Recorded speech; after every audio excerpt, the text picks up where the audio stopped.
Good day, welcome to chapter 2. Chapter 2 is the regulatory framework, and in this chapter we're going to look at where the international accounting standards and international financial reporting standards come from.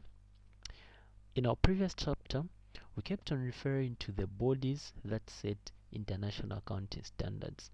The body that sets the international accounting standards that we'll be referring to is the International Accounting Standards Board.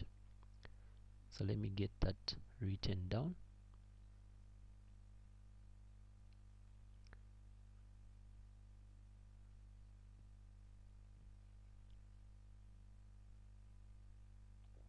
Or ISB for short. In this chapter, we'll look at the structure of the ISB and the procedure that the ISB follows in order to issue a new standard. Once you learn this, then you're done with chapter 2. So it's a very short chapter.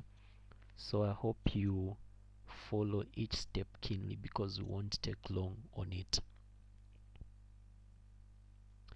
Briefly, this is a structure of the IASB.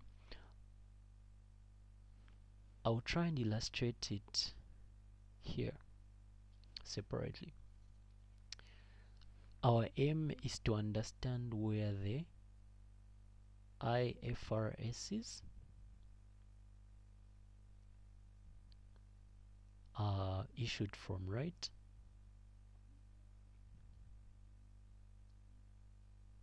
Okay.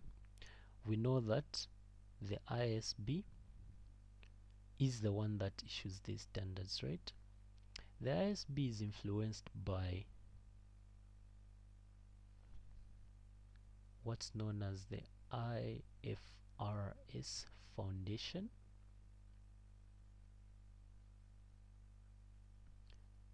and the IFRS Foundation is influenced by the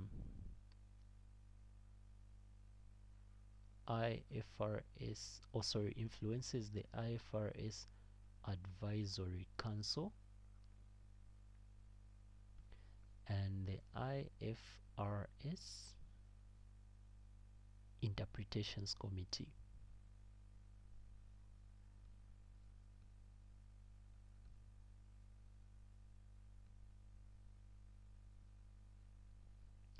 So the IFRS Foundation appoints people to the Advisory Council and the Interpretations Committee, and as the name suggests, the IFRS Advisory Council provides advice. So let's not say advisory, but it provides advice, and the Interpretations Committee provides interpretations.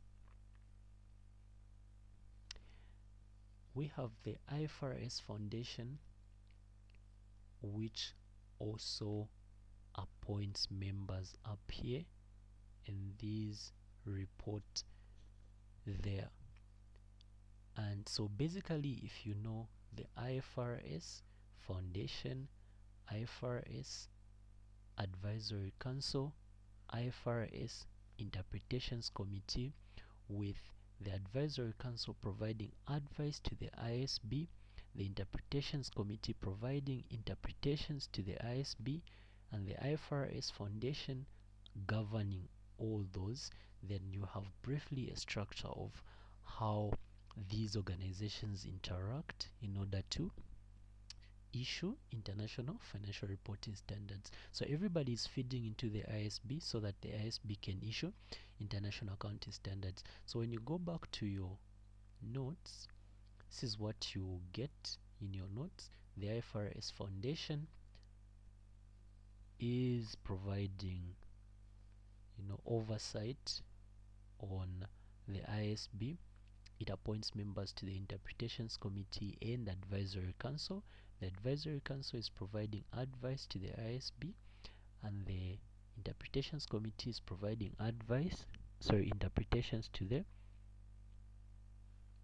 ISB, and the ISB is then preparing and issuing international financial reporting standards. The next question is, what are the steps that the ISB follows to prepare financial reporting standards? This is done. But what's the procedure for issuing a standard?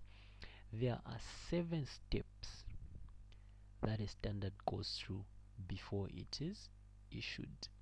Okay, number 1 is what's called an agenda consultation. So basically, people sit down and discover an issue in accounting that hasn't got a standard. For instance, accounting for property, plant and equipment, or maybe accounting for leases needs to have a standard. They sit down and discuss how to go about issuing a standard. In step number 2, a discussion paper will be released for consideration. This will be like the actual standard, but that hasn't been published to the public. So internally, people will come up with a standard or a discussion paper on how a standard should come up, and then they'll discuss it internally for their own consideration. Once that is done, an exposure draft will be released. This will be something like how the standard will look like, and it's mandatory for the ISB to release this exposure draft to the public so that the public can comment on it. Once the exposure draft is released and the public has commented on it, there'll be some revisions, obviously, right? And those revisions will go through step 4, and in step 4 there will be a revised exposure draft that will be issued. Okay, the revised exposure draft will be followed by a new IFRS being issued, and once an IFRS is issued, it will just be published to the public for people to see, and then the ISB will not ask the public to start using the standard. They will request that the public change their systems and think of the accounting software that you use, your Pastel and so on, will need to be changed so that it's configured to work according to the new standard. And then also manpower may need to be retrained so that they work according to the new standard, and that process takes quite a bit of time, and it could even be years before a new standard moves from the issued status to the point where it is adopted. Okay, and once a standard is adopted in step number 6, it can then be used, and adoption simply means the standard can now be used. After it starts being used, the ISB doesn't just sit back and say, oh, we've issued a standard, let's forget about it. It starts reviewing progress, and if there's anything that needs to be changed, this post-implementation review will highlight what needs to be changed, and the whole process could begin again, so that people go back and then issue a new accounting standard if need be, or a revised accounting standard to replace the old one that was there. So briefly, 7 steps that a standard goes through are: 1, agenda consultation; 2, discussion paper; 3, exposure draft; 4, revised exposure draft; 5, new standard is issued; 6, new standard is adopted; and 7, post-implementation review. You can remember the first 1, 2, 3, 4, 5, and 6 using the word ADEN and then the P there to stand for post-implementation review. Go back into your notes, search a bit more and read, and to just give you a feel of the steps that a standard goes through, I recommend you go and look at the steps that IFRS 16 went through in order to replace IAS 17.